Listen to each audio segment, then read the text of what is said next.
Now, it's true that police can use other methods to stop an in-progress course of action, depending on the conditions of the event. So this is a police officer that's stopped a couple guys for drinking in the park, and the fellow in the brown hat's gonna leave, or pack up as if he's about to leave, and you'll see what happens.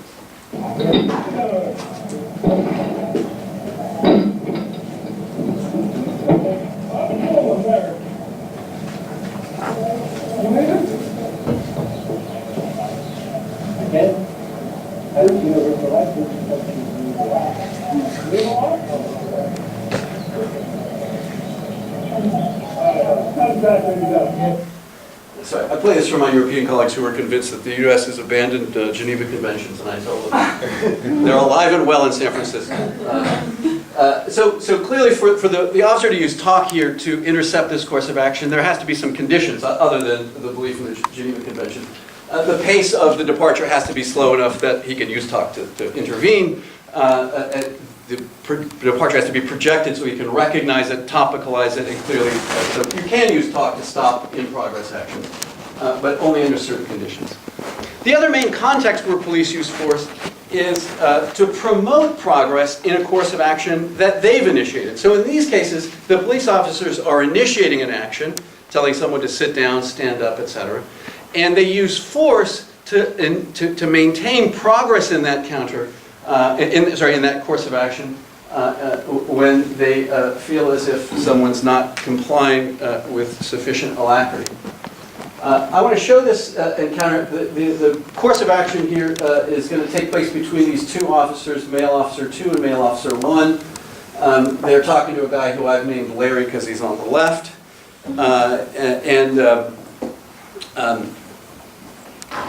I want to notice two things about this encounter. One, that the police are using force in coordination with talk to promote progress in a course of action.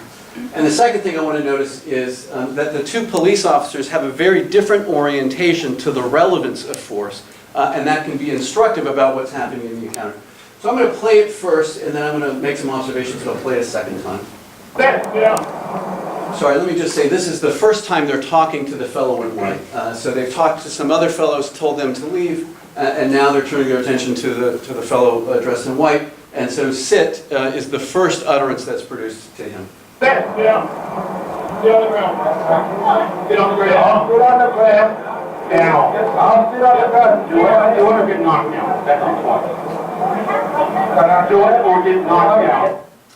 Kind of hard to see, but one of the things I want to notice is, right, you get this directive sit, and the civilian says, I'll sit on the ground. So he produces a counter, an offer to comply, and treats his ability to cooperate with the police as dependent on their cooperation with him. Just let go of my hand. So he's claiming he can't sit down because they're holding him up. The second thing I want to notice about this is what happens after that offer is that the male officer 1, who has grabbed onto his arm, immediately lets go of his arm, backs up, and starts to look down. So treats the offer as projecting imminent compliance. The other officer, however, treats the offer as a form of non-compliance, and when that form of non-compliance, when that offer is repeated, he treats any talk at all as itself a form of non-compliance. So as soon as Larry begins to speak, he says, can I? He comes back in with do it or get knocked down. So you see an escalated pursuit, first through repetition and through then a switch in the action formation so you get a threat. So I'll play that one more time so you can see the difference. It's very dark, I understand, to see if you can see the difference between how this officer responds and that officer responds. Whoops. Sit down. Get on the ground. Get on the ground. Get on the ground. Down. I'll sit on the ground. Do it or get knocked down. That's the point. Do it or get knocked down. Yeah, it's a little bit hard on that one. All right, so what happens is we've ended up at this threat. I've backed it up just a little bit. And the design and placement of that last threat is projecting the imminent use of force. And you can see that in the way that the other participants respond to it. So first, Larry switches from offering to cooperate to pleading. First he says, I'll sit down. Then he starts saying, can I sit down? So he switches. He's orienting to a diminished opportunity for compliance.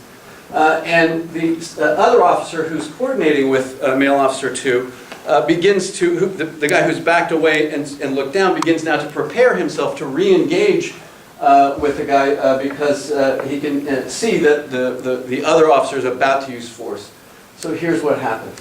Do it or get knocked down. That's the point. Do it or get knocked down.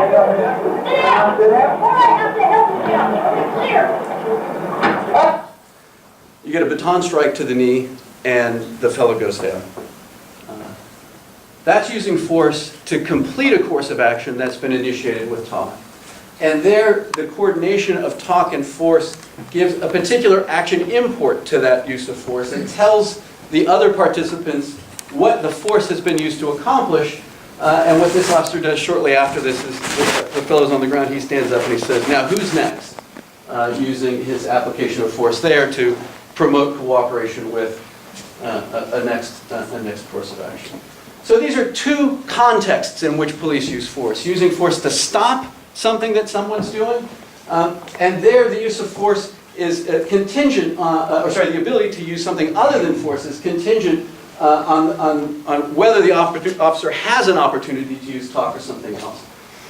Where officers are using force to stop a civilian from doing something, the kinds of things they're stopping civilians from doing are what I think of as encounter-level phenomena. So they have to do with, is the person going to stick around at all or not? So they're leaving. Or is this going to be a discussion or a fight? So when police are stopping these, they have to do with what kind of encounter is this going to be, or are we going to be in an encounter? But the other kind of context that where officers use force, and this is by far more common, is they use force to pursue progress in a course of action that they've initiated. To get someone to sit down, to stand up, to put their hands behind their back, and so forth.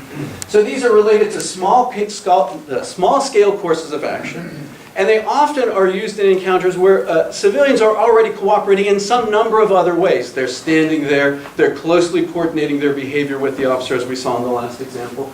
And so here, police officers use talk-based practices first to pursue compliance, and then use force, physical force, to complete that action.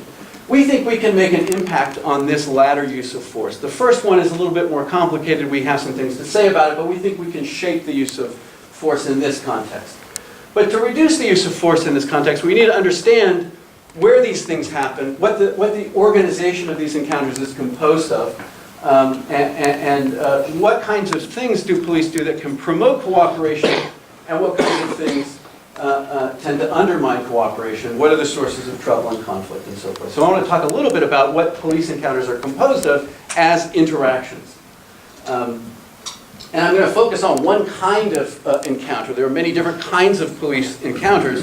The most common form, the kind of encounter we think of most often is what I'm going to call a police-initiated encounter.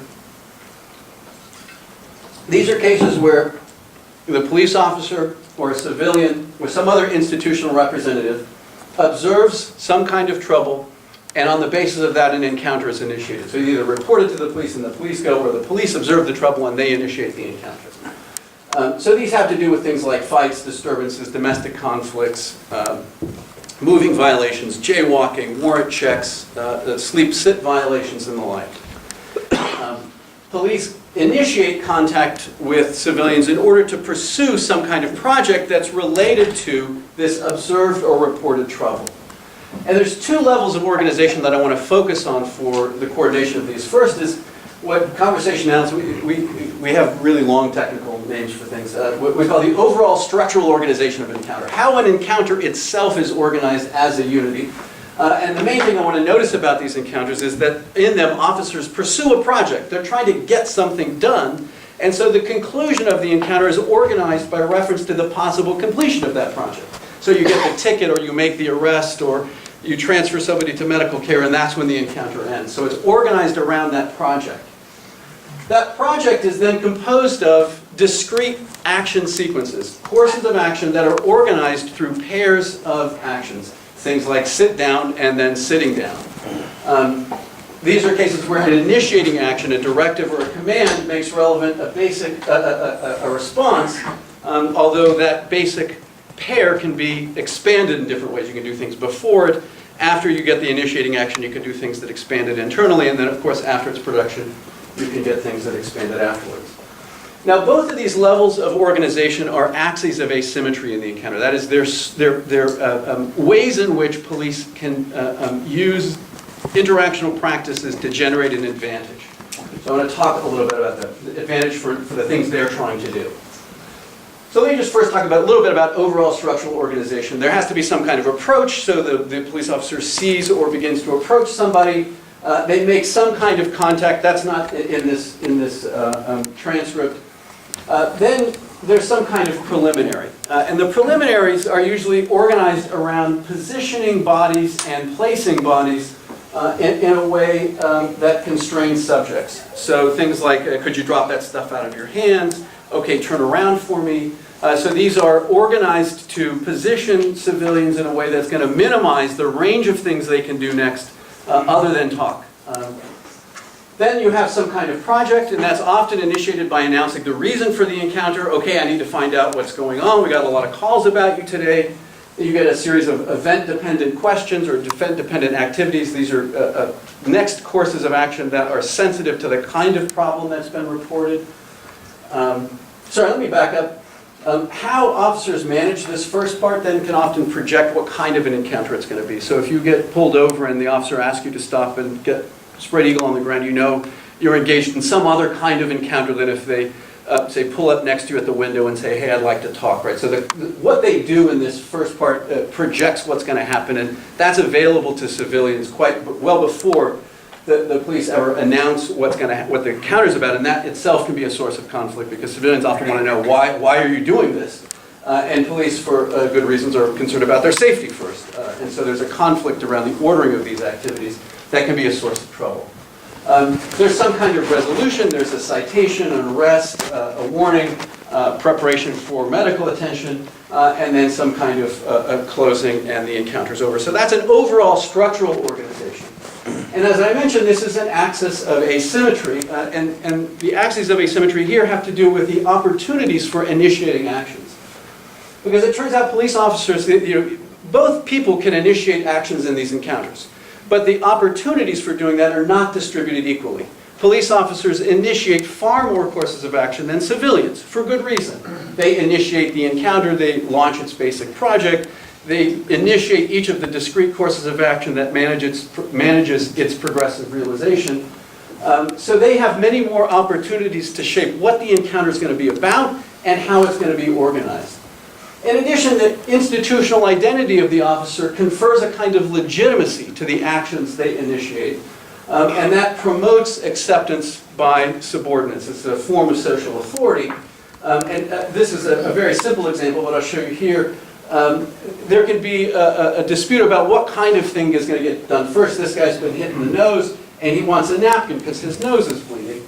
And he says, I need a napkin, can I get a napkin? And the officer's trying to get him to sit down. She says, I need you, I'm going to get one for you, I'll get you one for you right now. Well, can I get a napkin? Okay, I'll get that for you in just a moment. I need you to just wait for me. Okay, all right.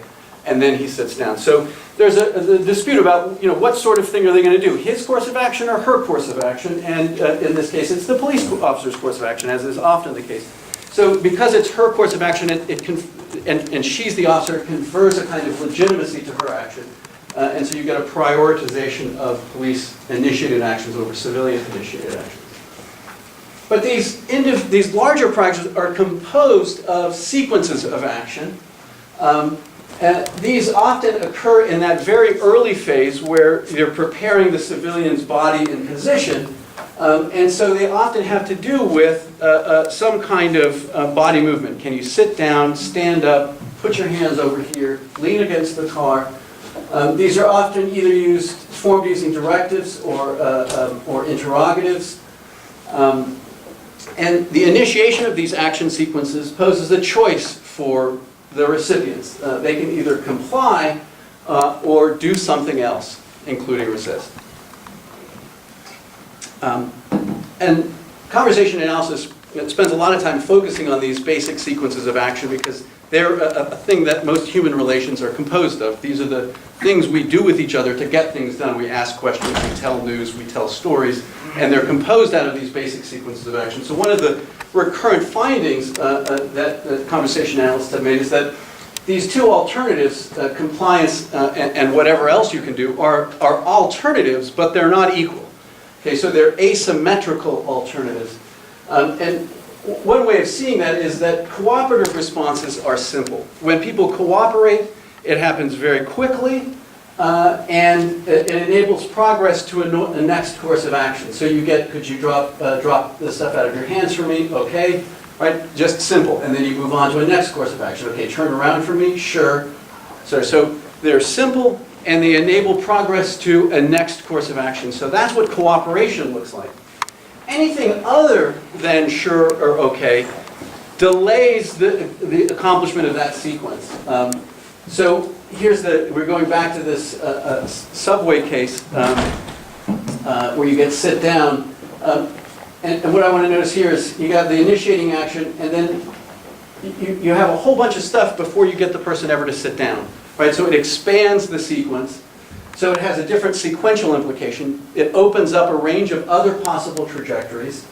And it delays whatever next course of action may be dependent on the completion of that course of action. And officers orient in some cases to a pressure to conclude these courses of action, these small-scale courses of action, because the longer they remain open, the more different kinds of problems that can emerge in them. Compliance and its alternatives are asymmetrical alternatives. And this, too, is an axis of asymmetry. And that has to do with the source of social authority in this case. Because although the civilian has a choice between complying and its alternatives, that choice isn't free.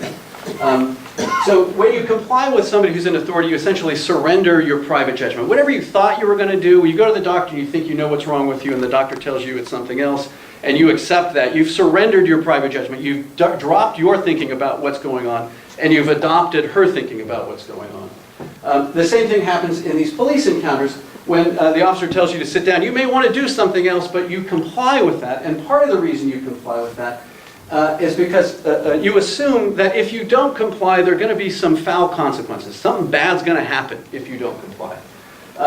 And so the exercise of authority entails a reserve of force. There's a reserve of force that hangs over these directives, so that you know that if you don't comply, very quickly the officer will do something to make you comply, and so you sort of dispense with the struggle and just go along. That's what surrender of private judgment looks like. And where you see threats like sit down or I'll make you sit down, you see that reserve of force being exposed a little bit, being displayed to the person as a method for promoting compliance. But when you get the actual use of force, you get a failure of authority, because the whole point of authority is to get people to surrender private judgment without having to use force. That's why you have overwhelming force in these cases, or in other kinds of situations. And so where you actually have to use force, it's a failure of authority. So one of the things we want to try and understand is why does the officer's authority, what do officers do that undermines the legitimacy of their authority? What do they do or what can they do that will enhance the legitimacy of their authority, so that the recipients of their directives will see cooperating as a good and appropriate thing? Of course, it depends a lot on what the officer is asking somebody to do. Okay, so that's what these encounters are composed of. They're composed of these large-scale projects that are then composed of sequences of action that make compliance and its alternatives relevant next. And so we developed a set of coding codes that enabled us to capture what's going on in these videos that we collected. We coded for action sequences, so when police tell somebody to do something, we want to know, does the person cooperate, or does the officer pursue compliance through the upgrades and the threats and so forth, or does the officer use force to complete that course of action? So we can get a measure of how, whether people are cooperating and how frequently they cooperate. We also developed codes to deal with the projects that police are trying to accomplish. We want to know, whenever they complete those projects, did they complete them cooperatively? Right? Did the participants work together to produce some outcome? Or did the police use force to unilaterally complete something, and in that way have to sort of complete the project despite what the civilian would do? And then we developed some encounter level measures as well to measure the cooperativeness of civilians over the course of the encounter.